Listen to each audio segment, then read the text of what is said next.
Tonight at Anki Health and Social Services, a 16-year-old boy named Bob has been injured by another boy called Luspin. Here are a few notes from friends Lauren, and with me are Jake, William, John, and Con. We're here today to talk about what happened in the basketball hall recently. We're all here because we know Bob, and what happened to him affects all of us. Not just what we saw, but how it made us feel, and why it's important for all of us to learn from it. Jake, when Luspin pushed Bob, it was incredibly fast. 1 minute, they were arguing, and the next, Bob was on the floor, holding his stomach and arm. It was shocking. We've seen arguments before, but never anything like that, where someone got seriously hurt. William, it wasn't just Bob who was affected. We were all right there, watching. It made us realize how quickly things can go wrong, and how easily someone else could have been in Bob's place, or gotten caught in the middle. It makes you think about safety, even in a place like school that's supposed to be safe.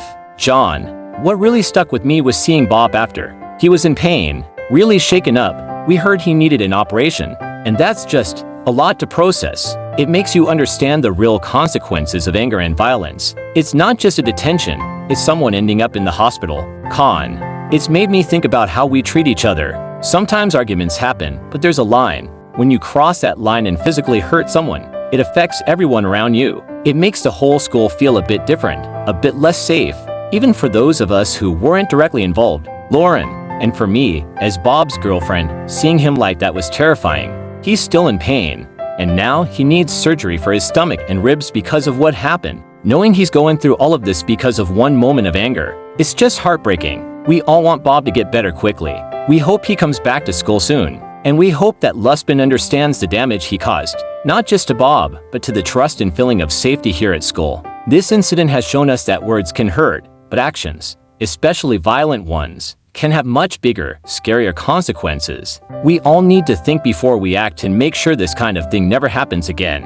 Our school should be a place where everyone feels safe, respected, and can just focus on being students. Bob's family were told that Bob will need general anesthetic by Dr. Anyad Sharma. Bob will also need a laparoscopic exploration in gastric hematoma management, a minimally invasive laparoscopic procedure. Now how this has happened. After lunch Bob tried backing away, but Luspin just kept following him until then he got pushed fast and made contact against the wall and fell into the ground. Luspin was also shouting, but his friend John doesn't know whether he had said anything or not, but Bob got up and got shoved against the floor.